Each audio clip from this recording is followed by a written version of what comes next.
So you got a new deck of tarot cards, or you are thinking about buying one for yourself or someone that you care about, or maybe Santa brought you something special under the tree and you're wondering, what do I do with this deck now? Welcome to my channel. My name is Patty Becker and I am happy to share with you few very common but important questions about tarot cards and how to connect with them both intuitively and on intellectual level. There is something really special about connecting with your tarot cards through ritual and even ceremony, because when you are working with your cards, you're building a very personal relationship with your deck. The first thing I would like you to do if you have a new deck or if you have a deck you want to work with is to celebrate each other. And that celebration can be really simple. You can look through all of your cards and say hello and see which one right now really speaks to you. Maybe set it aside, put it on your altar. See if there is any other message that's coming from this card for you later on.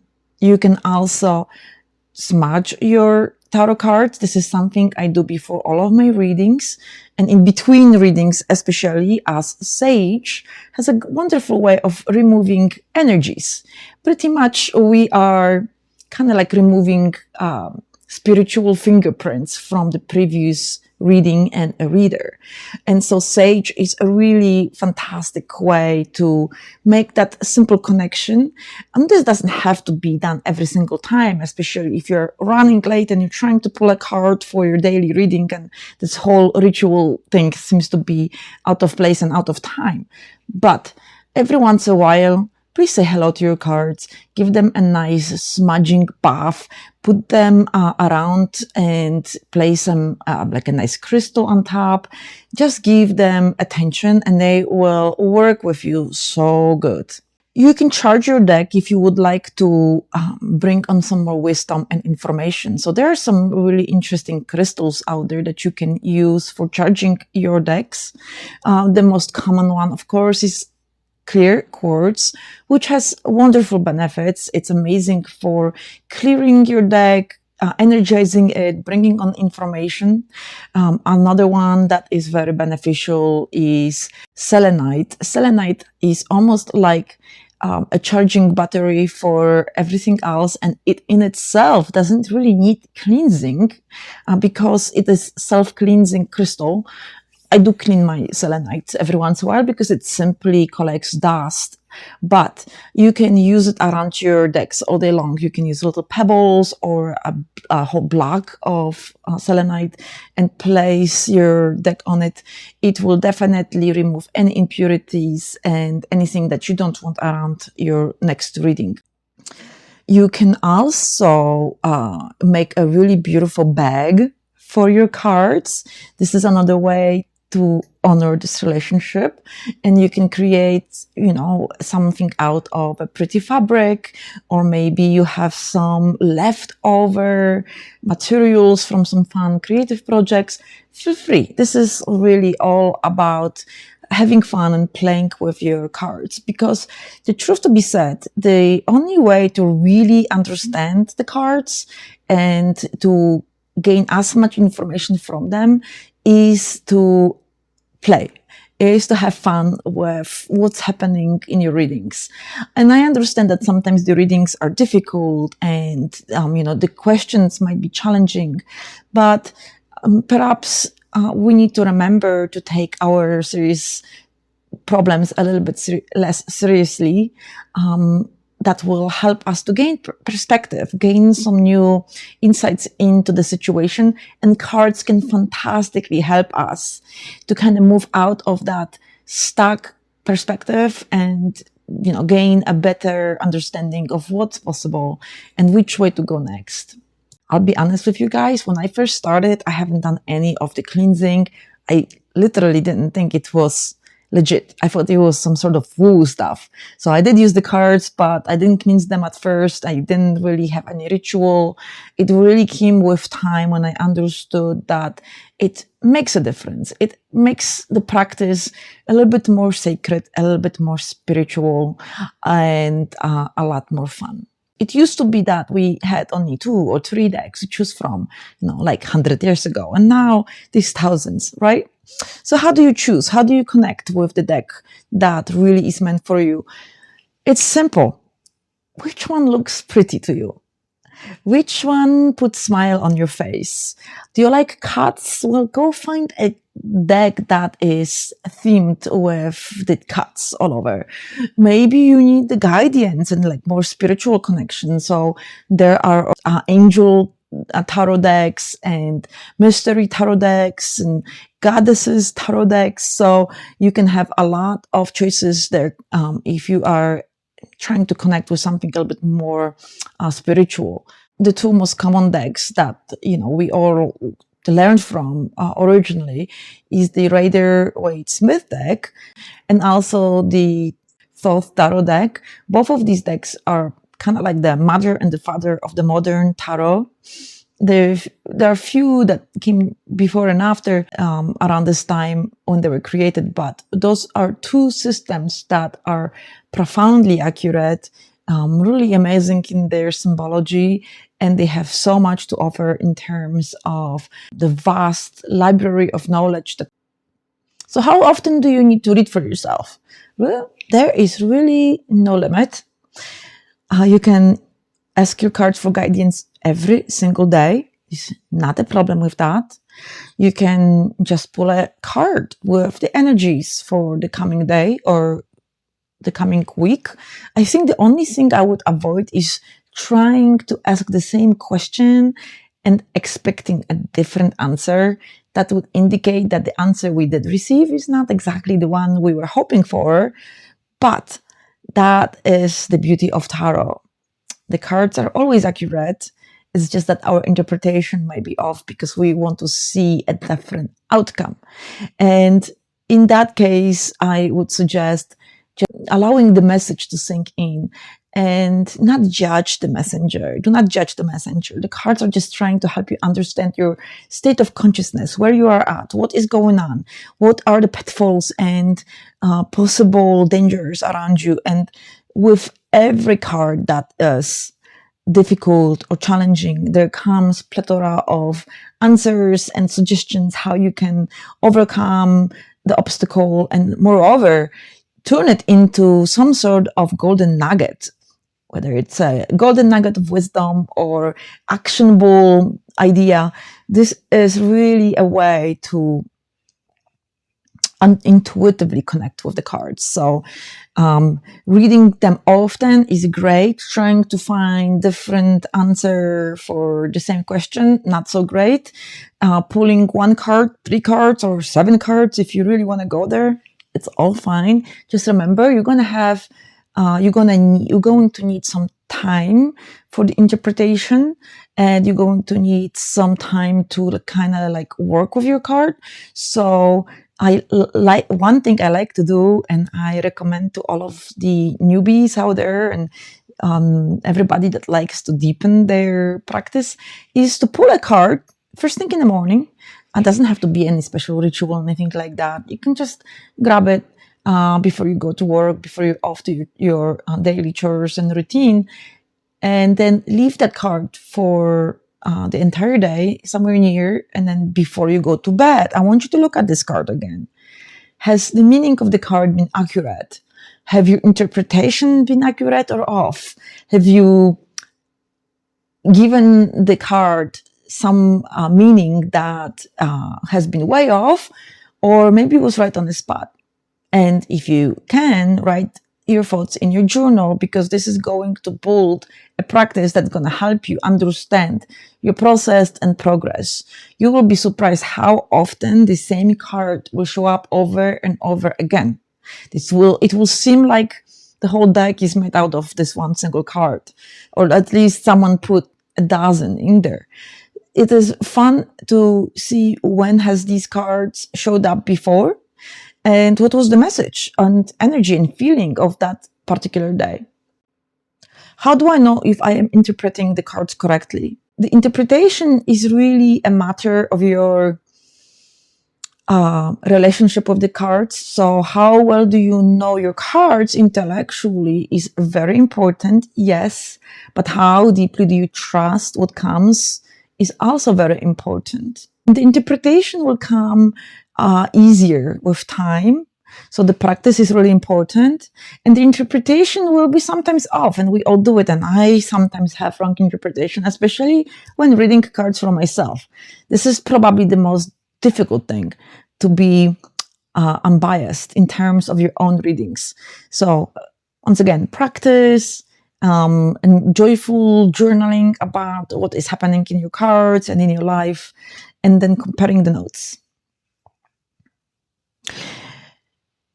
Can I read tarot for myself or for my friends? It's another common question. And of course, yes, by all means, do it. Start with reading to yourself. I know it's going to be sometimes awkward and difficult and even frustrating to understand the meaning of a card when so much is depending on the correct understanding of it, right?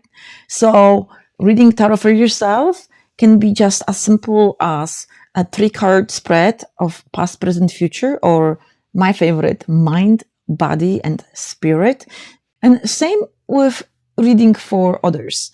Of course, as a professional reader, I would suggest a lot of readings. You do a lot of readings and a lot of practice. And so that's where your friends come really handy.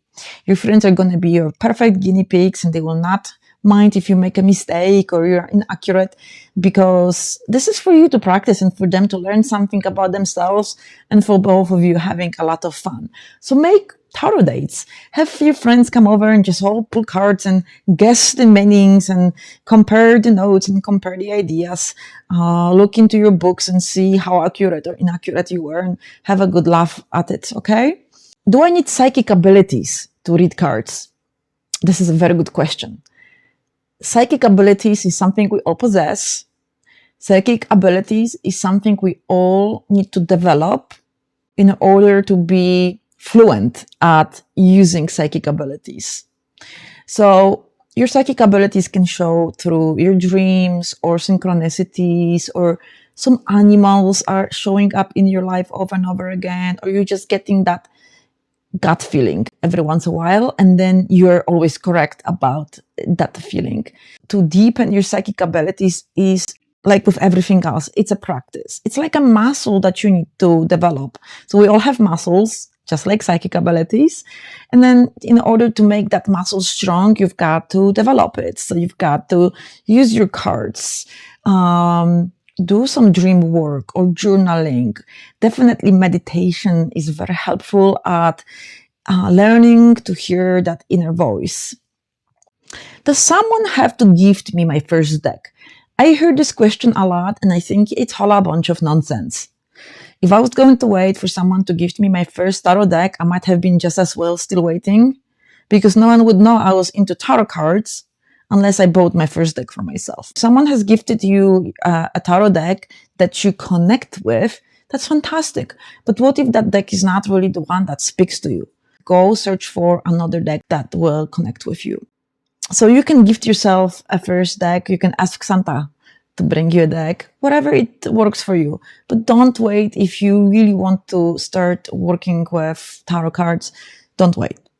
Do it. Go get yourself a really nice deck of cards. What spread should I use? I mentioned that 1 card a day is a great way to connect with your card. The 3 cards are also really fun, and you can use past, present, future, or mind, body, spirit spread. But you can also go a little bit deeper. And if you have the time and the energy, you can do a 10-card spread called the Celtic Cross. It is my beloved spread when doing a big reading for someone or for myself, because it really reveals where you're coming from, where you're going, what are your challenges, what is your homework, who is supporting you, and what to expect in general. Another common question is, can the cards be wrong? Well, no. The cards are never wrong, and you never pull a wrong card. The only thing that can be wrong is your interpretation. Interpretation really has to do with how ready you are for receiving the message, how open you are implementing changes that the message might bring, and how ready you are to listen to your intuition and allow yourself to really get in tune with the symbol or the archetype or the plant or the animal on your card. So what happens if the card falls out during shuffling, for example? So there are two schools. I've seen tarot readers religiously using these cards. Now, for me, I do not like using these cards, and I always put them back in the deck and I reshuffle. I just feel like I need to have more of a control for my readings, and I need to pull my cards by myself with my own intention. I don't accept these flying cards, these random cards. I just don't know what to think about them and what placement they're supposed to be at. I just don't do it. I don't use them. So it's really, really personal. How much fun does it bring you to use that extra card that falls out? Or is that irritating to you like it is to me? Use both systems and then apply the one that works better for you. Do the cards predict the future or just offer guidance? I love this question. Yeah, this is such a good question. Yes, both. Oh my God, yes. So they do predict the future. I mean, we do have a past, present, future spread, right? So obviously we're talking about something that's coming up. And sometimes they can predict the future in a dramatic way. So, for example, in the year of COVID, before it hit us, a lot of my readings would go well until the final card representing the possible outcome. Oftentimes it would have been like a death card or the tower. And I couldn't figure out at first, why are my clients all kind of about to fail with all of the projects and ideas? Soon this has become clear, right? So sometimes, yes, those cards can tell us about some global events, some things that are happening on a conscious level to entire humanity. But more often than that, they show our own personal challenges and states of consciousness that are either allowing or disallowing us to move forward with a project or idea, right?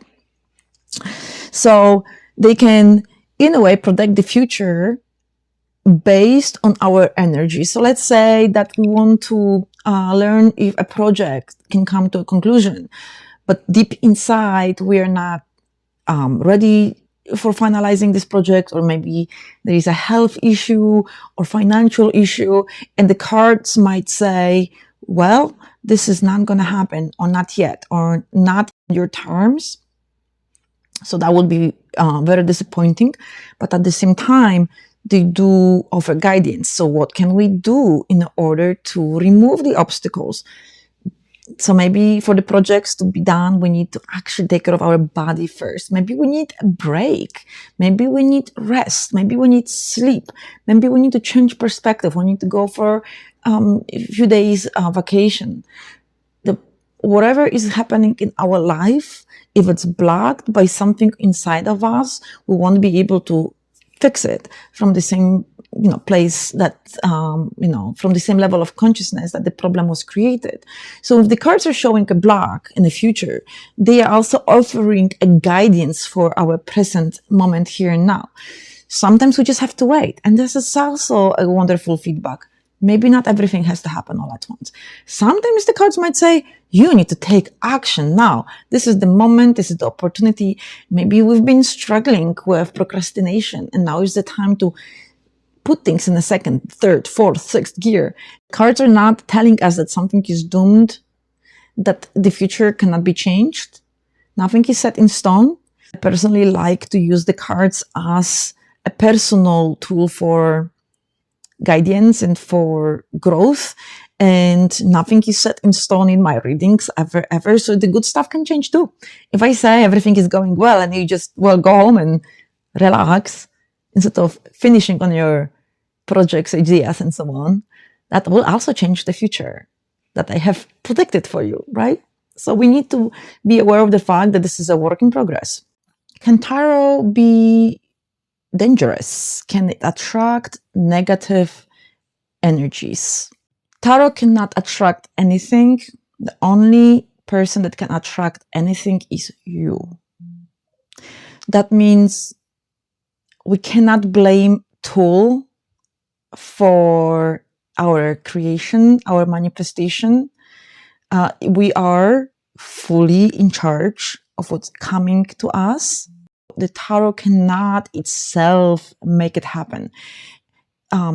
Any harm that can come is from another human being. So protection is always a really good idea. We use obsidians, we use shungite, we use selenite. We can do a lot of different things to protect ourselves from negative energy.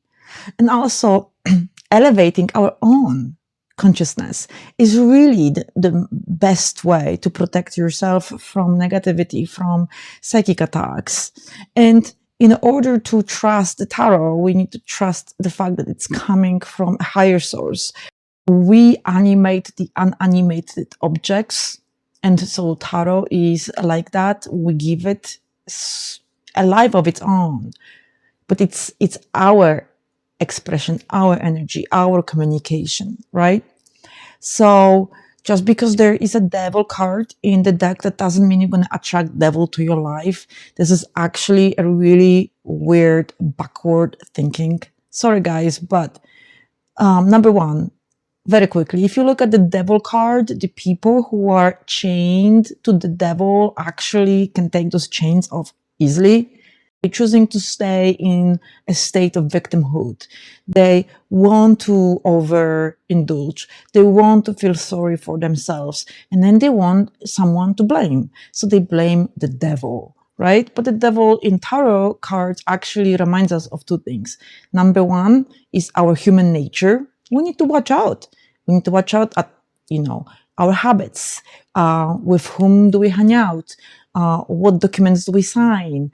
What deals do we make? Where do we have a level of mastery that makes us stand above the chains? And where do we allow ourselves to be chained? So duality, right? So we are reminded by the devil that we're humans, that need to pay attention, that we do make mistakes, and that we also need to get back into our own true nature to find the answers to the questions, to the problems. So the devil card is really all about becoming more in tune with the earthly energies, the forces that drive us. This is about knowing thyself. So people who think that pulling the devil card brings the devil into their life, really just want to blame some external circumstances, and they're just afraid. They're afraid of digging deeper at meaning of life. The difference between the tarot and oracle card is such that the oracle cards can be used more like a divine guidance. I would say that they are maybe a little bit easier to interpret because the interpretation kind of comes with each oracle deck, and they can be more insightful, more uplifting. They can give us some immediate tools like journaling tools or meditations, and they come in all sorts of different variations. But you can find oracle decks that are, and then the tarot is specific. It has to have 78 cards. It has to have all of the elemental attributes, the royal people. So they have to follow a certain schematics and meanings behind the cards. And even if there is some free interpretation these days, and with the tarot, just like with the oracle, you can find all sorts of different themed decks. So with the tarot, it's a little bit more complicated, in my opinion, because all decks are created beautifully, but some give us a little bit better depth and insight. With the tarot, we are definitely up for a personal journey of seeking the cards that are speaking to us. People with psychic intuition that might need a really simple cards, like very, very basic. I like a lot of symbols. I like a lot of colors. I like when there is just stuff going on. So thought is my to go. The yes and no question with Oracle can work better, but the yes and no question does not really work well with tarot cards. So the tarot cards cannot answer the yes and no question in a clear enough way for us to understand the meaning. It's better to bring the question to a next level and deepen the message so it's easier to interpret the outcome. So, for example, if we ask, does he loves me? Well, what if you get like 4 of Wands? Is that a yes, kind of, or is that kind of no? You're hoping for lover, for immediate confirmation, but it's just a weird ones.